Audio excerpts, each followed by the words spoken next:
Eight my YouTube channel study time with SK. Hello, this is Sonali Kumari और इस video में हम कवर करने वाले हैं BEVAE 181 के MCQ questions from question number 121 to question number 140। Question number 121 है आज की वीडियो का पहला question. Evaporation of water from leaves. Water का लीव से इवोपरेट हो जाना क्या कहलाता है, ये आपको बताना है। ये क्वेश्चन मैंने पीछे डिस्कस किया है जब हमने पिछले वीडियोस देखे थे। अच्छा, अगर आप उन वीडियोस को देखना चाहते हैं तो आप हमारे चैनल के प्लेलिस्ट सेक्शन में जा कर के उन वीडियोस को देख सकते हैं। चलिए, तो इस क्वेश्चन के लिए जो करेक्ट आंसर होगा 121 नंबर के लिए वो हो जाएगा ऑप्शन बी, ट्रांसपीरेशन। जब भी वाटर लीव से इवोपरेट होता है तो उसे ट्रांसपीरेशन कहा जाता है।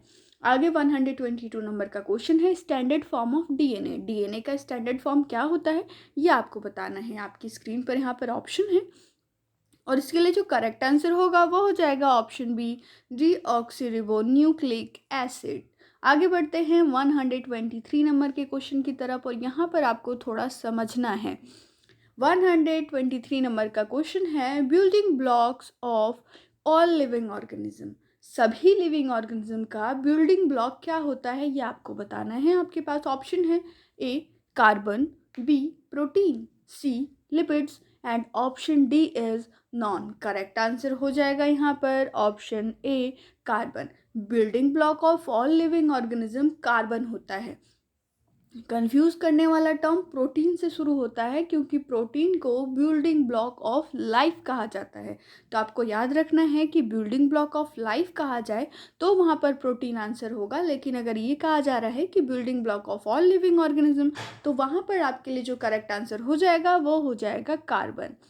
आगे बढ़ते हैं अगले क्वेश्चन की तरफ। ये है 124 नंबर का क्वेश्चन और यहाँ पर आपसे फॉर्मूला पूछा गया है कैल्शियम कार्बोनेट का। तो जो कैल्शियम कार्बोनेट का फॉर्मूला होता है वो होता है CaCO3।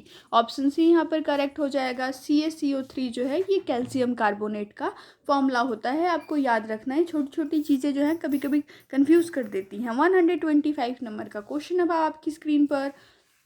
When fossil fuels are burned, the carbon stored in them release in atmosphere as। जब भी कोई फॉसिल फ्यूल आप जलाते हो, चाहे कोल जला रहे हो, पेट्रोलियम जला रहे हो, तो उसके अंदर जो कार्बन स्टोर्ड है वो अब एटमॉस्फेयर में रिलीज होगा। तो किस फॉर्म में रिलीज होता है यही इस क्वेश्चन के अंदर पूछा गया है। आपके पास ऑप्शन है A, COCO3, option B CO2, option C CO and option D is COSO4। Correct answer हो जाएगा यहाँ पर option B, CO2। Carbon dioxide, जो कार्बन है किसी भी फॉसिल फ्यूल के अंदर जो स्टोर्ड फॉर्म में था वो अब रिलीज हो रहा है कार्बन डाइऑक्साइड के फॉर्म में। कुछ लोग कहेंगे कि कार्बन मोनोऑक्साइड भी रिलीज़ होता है। हाँ, कार्बन मोनोऑक्साइड रिलीज़ होता है, लेकिन ये एक एक्सेप्शनल केस है। ये तभी रिलीज़ होगा जब जो आपका फॉसिल फ्यूल है उसका कंप्लीट कंबशन नहीं हो रहा है। अगर आपके फॉसिल का कंप्लीट कंबशन हो रहा है तो कार्बन मोनोऑक्साइड नहीं, कार्बन डाइऑक्साइड रिलीज़ होगी। नेक्स्ट क्वेश्चन पे आते हैं 126 नंबर के क्वेश्चन पे और ये यहाँ पर आपके लिए क्वेश्चन है, global carbon cycle referred when carbon enters a dash term cycle. Global carbon cycle कब कहोगे आप, जब एक कार्बन किस टाइप के साइकिल में एंटर करेगा। आपके पास ऑप्शन है A, long, B, short, C, periodic and D is none. Correct answer यहाँ पर हो जाएगा ऑप्शन ए, लॉन्ग। जब भी कोई कार्बन लॉन्ग टर्म साइकिल में एंटर करता है तब उसे हम ग्लोबल कार्बन साइकिल कहते हैं। याद रखना है आपको, लॉन्ग टर्म साइकिल में अगर एंटर करेगा कार्बन तो उसे ग्लोबल कार्बन साइकिल कहा जाएगा। 127 नंबर का क्वेश्चन अब आपकी स्क्रीन पर ये है, nitrogen constitutes nearly -% by weight of all the proteins. Nitrogen करीब करीब सभी प्रोटीन्स में कितने परसेंट बाय वेट होता है ये आपसे पूछा गया है। आपके पास ऑप्शन है A, 17%, B, 21%, C, 35% and D is 16%। और इसके लिए जो करेक्ट आंसर होगा वो हो जाएगा ऑप्शन डी, 16%। नेक्स्ट क्वेश्चन भी नाइट्रोजन से रिलेटेड। यहाँ पर ये है कि नाइट्रोजन रिजर्वायर इज, नाइट्रोजन का रिजर्वायर क्या है यह आपको बताना है। आपके पास ऑप्शन है A, volcano, B, atmosphere, C, oceans and D is all of these. Correct answer हो जाएगा यहाँ पर ऑप्शन बी एटमॉस्फेयर। आपको पता है कि हमारे एटमॉस्फेयर में 78.8% नाइट्रोजन अवेलेबल है। तो नाइट्रोजन का रिजर्वायर क्या हुआ? एटमॉस्फेयर हुआ। अच्छा, थोड़ा सा वॉल्केनो की बात करते हैं। तो वॉल्केनो में से हमेशा थोड़ी अमाउंट में नाइट्रोजन हमारे एटमॉस्फेयर में रिलीज होता रहता है। तो वॉल्केनो को एज आ सोर्स आप कह सकते हो कि नाइट्रोजन का एक सोर्स वॉल्केनो भी है। 129 नंबर का question, nitrogen fixation on earth is accomplished by ways. Nitrogen fixation हमारे अर्थ पे किस तरीके से होता है ये आपको बताना है। आपके पास यहाँ पर ऑप्शन है A free living bacteria, option B industrial processes, option C है thunder and lightning and option D is all of these. Correct answer सबसे पहले देख लेते हैं। तो यहाँ पर जो करेक्ट आंसर होगा वो हो जाएगा option D all of these. यहाँ पर ये जो तीनों मेथड्स आपको दिख रहे हैं, फ्री लिविंग बैक्टीरियाज के थ्रू क्या होता है, जो लिग्मिनस प्लांट्स हैं उनके रूट पॉकेट या फिर रूट नूडल्स में सिम्बायोटिक बैक्टीरिया रहते हैं जो एटमॉस्फेरिक नाइट्रोजन को फिक्स करते हैं। तो एक ये मेथड हो गया। दूसरा है इंडस्ट्रियल प्रोसेस यूज़ करके आप जो फ्री नाइट्रोजन है, एटमॉस्फेरिक नाइट्रोजन है, उसको फिक्स करते हो। तीसरा मेथड होता है थंडर और लाइटनिंग का। थंडर और लाइटनिंग ये वो प्रोसेस है जो बारिश आने पर ही अवेलेबल रहता है।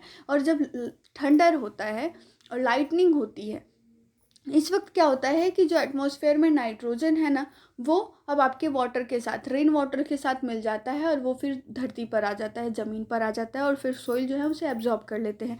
तो यही वो तीन प्रोसेस हैं जो नाइट्रोजन फिक्सेशन के हमारे अर्थ पे अवेलेबल हैं। आगे बढ़ते हैं क्वेश्चन नंबर 130 की तरफ।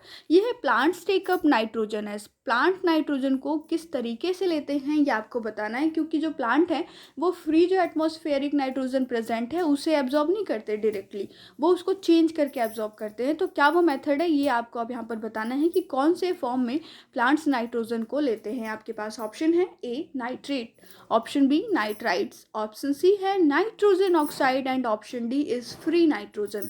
करेक्ट आंसर हो जाएगा यहाँ पर option A nitrates.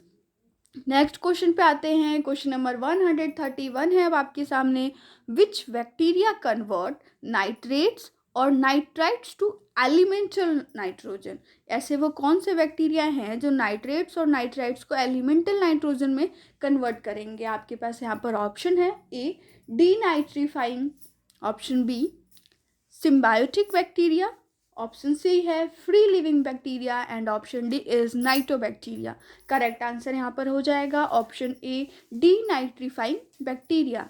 Next question पे आते हैं अब। क्वेश्चन नंबर 132 ये है nitrites further transformed into nitrates by bacteria. अभी आपने देखा है कि प्लांट्स नाइट्रेट को मतलब एज अ नाइट्रोजन नाइट्रेट को एब्जॉर्ब करते हैं। तो अब यही पूछा जा रहा है यहाँ पर कि नाइट्राइट्स को फर्दर नाइट्रेट में कौन बैक्टीरिया कन्वर्ट करता है।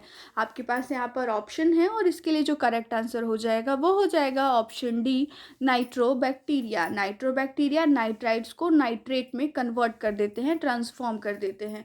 क्वेश्चन नंबर 133 है leguminous plant root nodules contain symbiotic bacteria which fixes atmospheric nitrogen.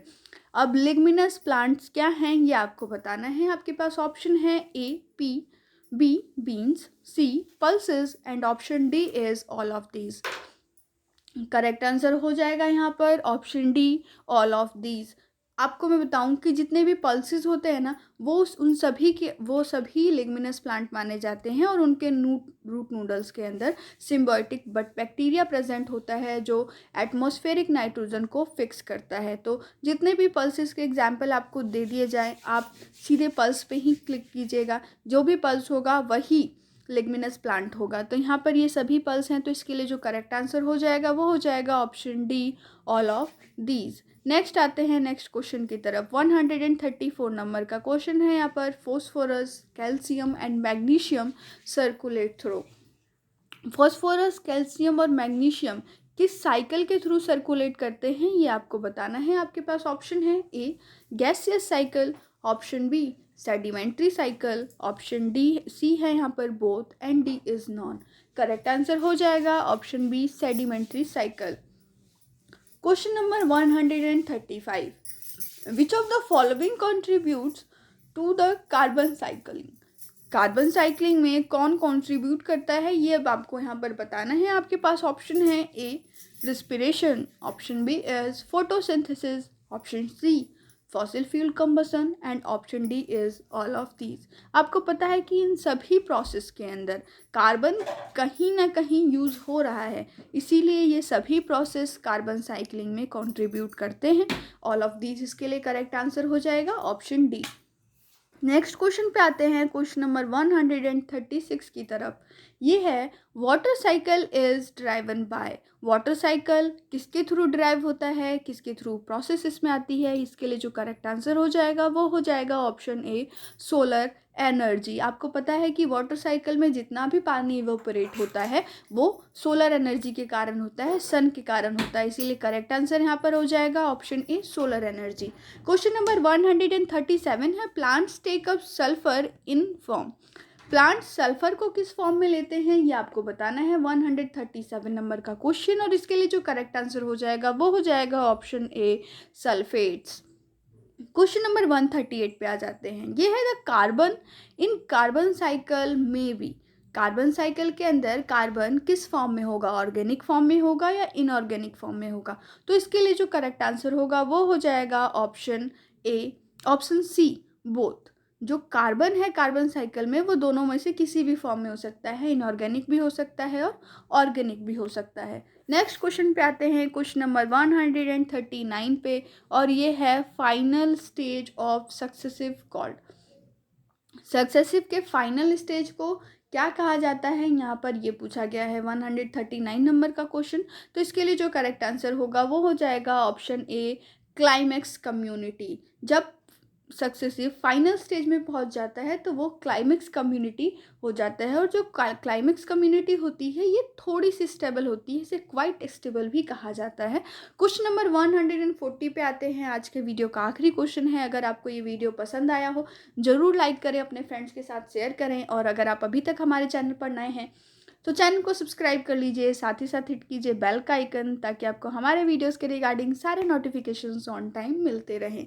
Question number 140, ecological successions include. Ecological succession किस किस को इंक्लूड करते हैं ये आपको बताना है। आपके पास ऑप्शन है A primary succession, B secondary succession, option C is tertiary succession and option D is A and B both. Correct answer यहाँ पर ऑप्शन डी हो जाएगा, A and B both. Primary और सेकेंडरी सक्सेशन होती है ecological succession के अंदर। Primary succession को पॉइनियर कम्युनिटी भी कहा जाता है। तो ये तो था आज का वीडियो, जहाँ पर आपने question number 121 to question number 140 देखा। नेक्स्ट वीडियो में हम इसी तरीके के इंपॉर्टेंट एंड इंटरेस्टिंग क्वेश्चंस लाते रहेंगे। तब तक के लिए स्टे ट्यून। जय हिंद, जय भारत।